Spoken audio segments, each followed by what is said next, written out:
A quick one. This is a Galaxy S10 Plus. I've actually started the repair before I thought somebody could learn from it. It's a double-decker CPU. The RAM is stacked on the CPU. I've rebuilt the CPU. I've disassembled it, rebuilt the CPU already. This RAM, I'm trying to rebuild the RAM now. Just so that somebody can learn from it.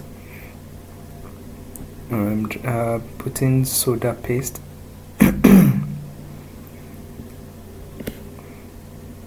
And then hold in place with tweezer, with the workstation. You can see the soda paste turning into balls already. So let's remove it. Put some soldering paste on it so that the leg can be distinct and very neat. It also makes better connection with soldering paste. Alright, don't forget I already told you that I've rebuilt the CPU, so let's put them back on the board. This is the interface for the CPU, trying to put a finishing touch. Putting soldering paste, heat it a bit so that the board can be a bit warm and the soldering paste will be spread out. So then I set the CPU in place. That's the CPU. You can see the interface for the RAM on the CPU. So it's just to manage space. They have removed the space for RAM on the board, so it's now on the CPU, just to maintain small size motherboard for your phone. Again, this Galaxy S10 Plus. So let's fix the CPU. Sorry about my voice. So we're fixing the CPU with a workstation. Trying to watch for alignment. Okay, that's beautifully set in place. So let's put our RAM back. So the RAM is directly on the CPU. You can see the interface already. I just want the board to get cool a bit so that I will not disturb the CPU that I just fixed. And again, because I needed to clean with liquid, I needed it to get cool so that it will not crack the CPU. Pouring liquid on hot objects spoil them, so I don't want to spoil the CPU. So let's stack the RAM back, set it in place, and then with the workstation we install it on the CPU.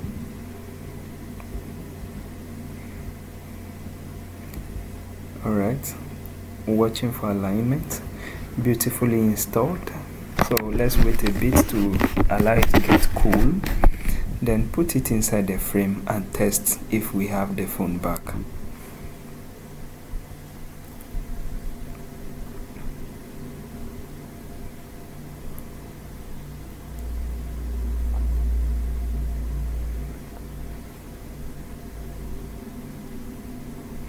Okay, connect the camera, connect the screen, the battery, and then I like testing with USB meter. Oh, from the USB meter the reading is not stable, 0.1, 0.2.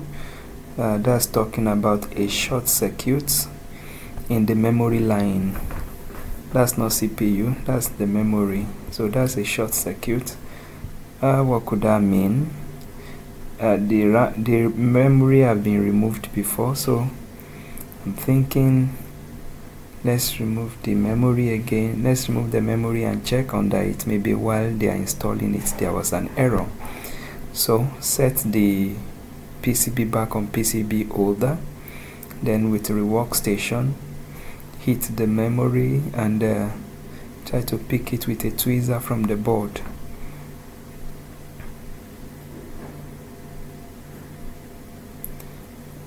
Judging by what I can see, everything is intact. Oh, I should have just removed the RAM, but then I've removed the memory already. So let's clean it, clean the interface, prepare to install the memory back, and then we reball our memory and return it back. It was just a waste of time removing that memory, but then I already did.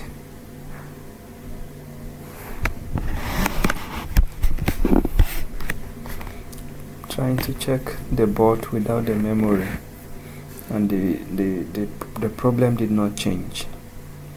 The reading is exactly the same, 0.1, 0.2.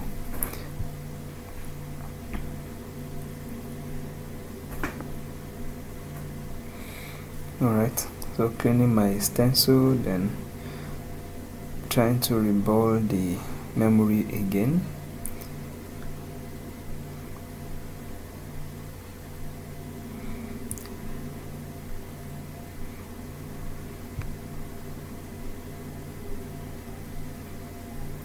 Trying to scrape it to be sure everything is smooth and of the same height.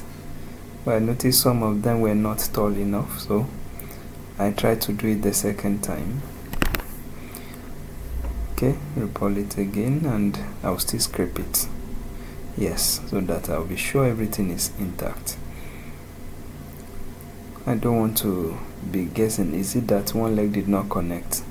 That's the essence for doing that. If I've done it once, it will still have worked. But maybe I'm a perfectionist, maybe.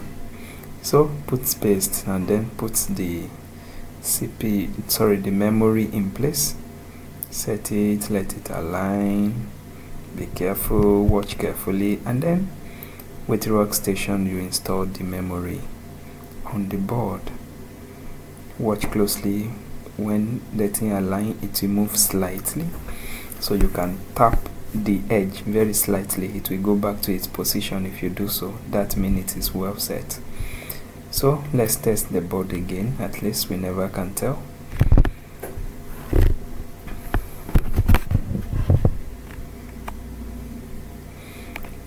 Sorry, that's not showing under the camera. I'm trying to put the board inside the frame. Connect the screen and the battery and put the USB meter. If you can see, it's still 0.23, 0.1, 0.23, unstable, not going further than 0.2. The problem persists. So like I said, the removing of that memory was a waste of time. Most likely our problem is the RAM. So maybe while I was installing it the other time, there was an error. 2 legs, 3 legs connect together, which is not supposed to be. So let's remove our RAM. We're trying to be careful so that we will not have to remove the CPU. So I try to use a blade to lift it. As soon as it gets soft, it separates. You can see the 2 legs that join together. You can see it. So that was the problem. So we'll clean the interface again on the CPU. Clean it, prepare every interface for connection. If it appears oxidized, I use my soldering iron to make sure it takes lead. So if it doesn't take lead, then if I put the RAM on it, it will not connect. So I prepare every single interface, and after doing that, then I will now clean the surface with a solder wick, which I'm doing already.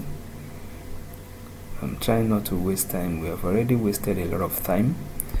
This is supposed to be done once. Now I'm doing it twice, and again I have done what I'm not supposed to do. I've gone to touch the memory, which is not needful. It's a waste of time. But then we already sure that it's not the memory. It's not an assumption. And by the way, I removed it because it has been removed before. So still trying to clean the interface on the CPU. I need it to be clean. No more mistake this time around. Everything needs to be intact, 100% as much as I can. Cleaning the interface with a PCB cleaner and cutting board. Then prepare the interface of the RAM again. Clean it with PCB cleaner and wipe, and then the second time reballing. Let's quickly reball this. This will not take time.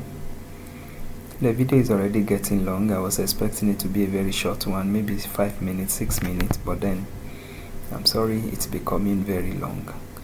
but let's see where it ends. So trying to reball the RAM. Don't forget, I like reballing them twice.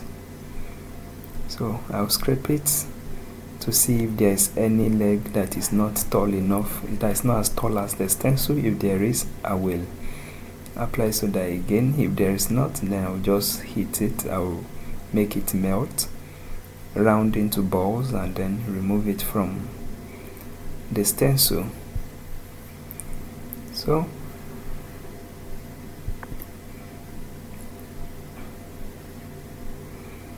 let's remove it from the stencil. Clean my stencil, put sodium paste, and then the final reflow. Beautiful.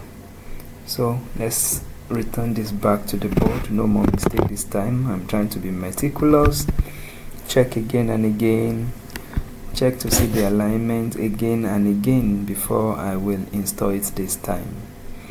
I'm putting the paste in place and then trying to put the RAM on the CPU as it's supposed to be, setting it properly, checking again and again to be sure every side aligned. I don't have room for another mistake.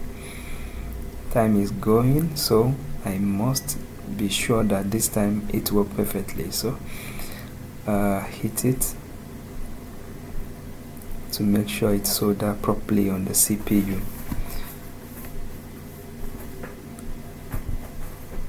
I didn't tighten my PCB holder very well because of the shape of the board. So you can see it almost removed, which almost spoiled what I was doing. So try as much as possible to keep your board well. So let's fix it back in the casing. Connect the screen, connect the battery. Those are the most important things. So again, I will test with USB meter with a charger to see if it charges, and boom, the phone is charging. Beautiful. It's bringing that because there's no wireless charging. So let's try to turn it on. The phone is on. Galaxy S10. Cover the face so that no face will show. I don't like showing people's face. Oh, beautiful. There's nothing on it and it's touching properly. The phone is set, good to go. So comment, like and share. Thank you very much for watching.